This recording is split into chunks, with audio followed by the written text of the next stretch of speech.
Hi friends, girls ಅಡ್ಡ ಕಡೆಯಿಂದ ಹೊಸದಾಗಿ ಮೆಟರ್ನಿಟಿ ವೇರ್ ಸಿಗ್ತಾ ಇದೆ ಗರ್ಲ್ಸ್ ಅಡ್ಡಾನಲ್ಲಿ. ಸೊ ಇದು ಬಂದು ಅಡಿಷನ್ ಒಂದು ವೆರೈಟಿ ಆ್ಯಡ್ ಮಾಡಿರೋದು ರೀಸೆಂಟಾಗಿ. ಸೊ ಯಾರಿಗೂ ಗೊತ್ತಿಲ್ಲ ಮೆಟರ್ನಿಟಿ ವೇರು ಸಿಗುತ್ತೆ ಅಂತ ಅಂದ್ಬಿಟ್ಟು, ಸೊ ಅದಕ್ಕೆ ಈ ವಿಡಿಯೋ ಮಾಡ್ತಾ ಇರೋದು. ಈ ಥರ ನೈಟೀಸ್ ಸಿಗ್ತಾ ಇದೆ ಮೆಟರ್ನಿಟಿಗೆ. ಇದು ಒಂದು ಹೊಸ ಅಡಿಷನ್ನು. ಇದೆಲ್ಲ ಬಂದು ನಿಮಗೆ ತುಂಬ ಒಳ್ಳೆ ಕ್ವಾಲಿಟಿನಲ್ಲಿ ಸಿಗ್ತಾ ಇದೆ. ಕಾಟನ್ ಲೈಕ್ರಾ ಆಗಿರುತ್ತೆ ಒಂದು, ಇನ್ನೊಂದು ಬಂದು ಸ್ಯಾಟಿನ್ ಟೈಪಲ್ಲಿ ಬರುತ್ತೆ. ಸೊ ಎರಡು ಮೆಟೀರಿಯಲ್ ಸಿಗ್ತಾ ಇದೆ. ಈ ಥರ ಕಲೆಕ್ಷನ್ಸ್ ಎಲ್ಲ 1000ಗೆ 3 ಸಿಗ್ತಾ ಇದೆ ಮೆಟರ್ನಿಟಿ ವೇರು. ಸೊ ಬಂದು ಗ್ರ್ಯಾಬ್ ಮಾಡ್ಕೊಳ್ಳಿ.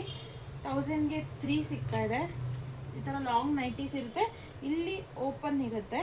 ಸೊ ಈ ಥರ ಮೆಟರ್ನಿಟಿ ನೈಟೀಸ್ ಇವಾಗ ಟ್ರೆಂಡಲ್ಲಿ ಏನು ನಡೀತಾ ಇದೆ ಅದು ನಮ್ಮ ಗರ್ಲ್ಸ್ ಅಡ್ಡಾನಲ್ಲಿ ಸಿಗ್ತಾ ಇದೆ. ಪೇಜ್ನ ಫಾಲೋ ಮಾಡಿ, ಹಾಗೆ ಇದೇ ಥರ ಅಪ್ಡೇಟ್ಸ್ಗೆ ಇನ್ಸ್ಟಾಗ್ರಾಮ್ ಪೇಜ್ನ ಫಾಲೋ ಮಾಡಿ. ಮತ್ತು ಲೊಕೇಶನ್ ಬೇಕು ಅಂತಂದರೆ ಗರ್ಲ್ಸ್ ಅಡ್ಡ ಅಂತ ಹಾಕಿದ್ರೆ ಗೂಗಲಲ್ಲಿ ಲೊಕೇಶನ್ನು ತೋರಿಸುತ್ತೆ. ಸೊ ಕೆಳಗಡೆ ಕೊಟ್ಟಿರೋ ನಂಬರ್ ಹಾಯ್ ಅಂತ ಹಾಕಿದ್ರು ಲೊಕೇಶನ್ ತೋರಿಸುತ್ತೆ. Thank you.